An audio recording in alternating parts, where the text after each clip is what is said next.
Amazina ye yose ni Flavius Valerius Constantinus. Yavutse ku 27 Gashyantare muri 280, avukira i Nasus muri Moesia, kuri ubu ni mu gihugu cya Serbia. Ni umuhungu w'umukoresha w'ikoro mu bwami bw'Abaromani witwaga Constantius wa Corolus n'umugore w'inshoreke witwaga Helena. Mu mwaka wa 193 nyuma y'ivuka rya Yezu Kristo, sa Constantine wari umukoresha w'ikoro yaje guhindurirwa inshingano, ashingwa gukorera mu ngoro y'umwami Maximian. Iki gihe Constantine yasigaranye na nyina Helena mu gihe kigera ku myaka 7. Muri icyo gihe sa Constantine yari yarakunzwe n'umwami Maximian cyane ku buryo yaje no kumusaba ko Constantine ashyingiranwa n'umukobwa we.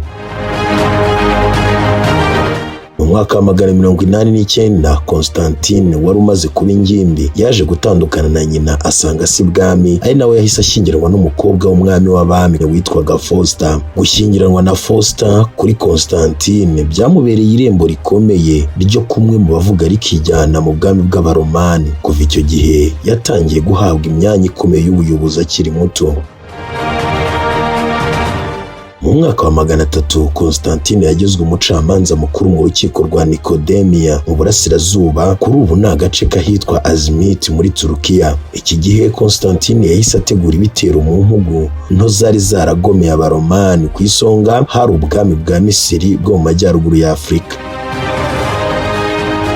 Mu mwaka wa 303 ubwo Constantine yari umucamanza mu rukiko rukuru rwa Roma y'Iburasirazuba, yategekwaga na Dioclesia, yaje kujya yakira ibirego by'abantu bashinjwa gusenga Imana yo mu ijuru. Iki kikaba cyari icyaha gihanishwa gucibwa umutwe. Nubwo byari bimeze bityo ariko ubukristo bwakomeje kwaguka umunsi ku munsi mu bwami bw'Abaromani.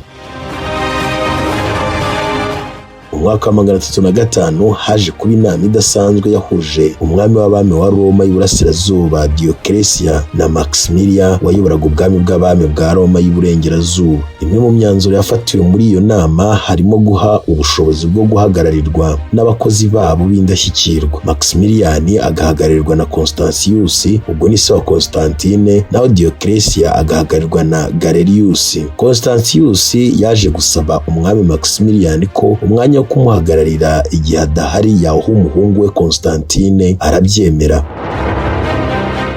Constantine yakomeje kwigarurira icyizere cy'umwami Maximian, byatumye aba umutoni cyane ibwami. Gukundwa n'umwami kwa Constantine byatumye agirirwa ishyari n'umuhungu wa Maximian witwaga Maxentius, wari uteganijwe ko azamusimbura.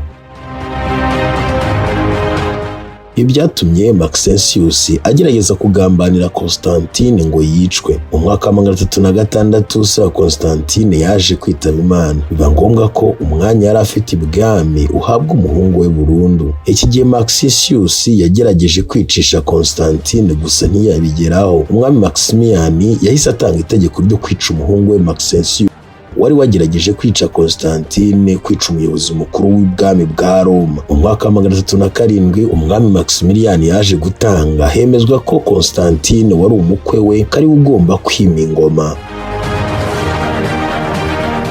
Ubutegetsi bwa Constantine bwaje kurangwa n'ibitero by'ingabo ayiyoboreraga ubwe mu bihugu byose byari byaranze kuyoboka Abaromani. Constantine akimara kuba umwami yahise akuraho ibihano byahabwaga abakristo. Kuva ubwo atangira kuba inshuti nabo, ndetse akajya akunda kuganira nabo ku myemerere yabo mishya itari isanzwe imenyerewe mu Baromani.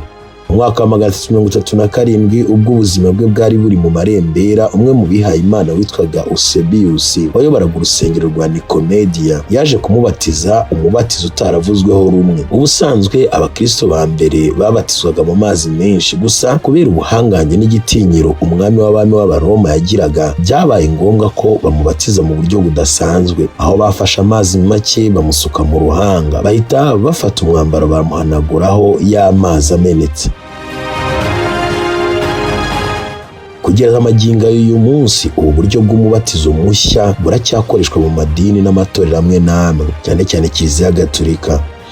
Kuva iki gihe Constantine yaje gukomeza kuba umukristo ukomeye cyane, umwami w'igihangange n'umugabo w'ingabo utazibagirana mu mateka ya muntu imyaka ibihumbi n'ibihumbi agize. Constantine yaje gupfa tariki 22 Gicurasi mu mwaka wa 337 nyuma y'ivuka rya Yezu Kristo mu gace ka Sirona, kuri ubu gaherereye muri Azimit muri Turukiya.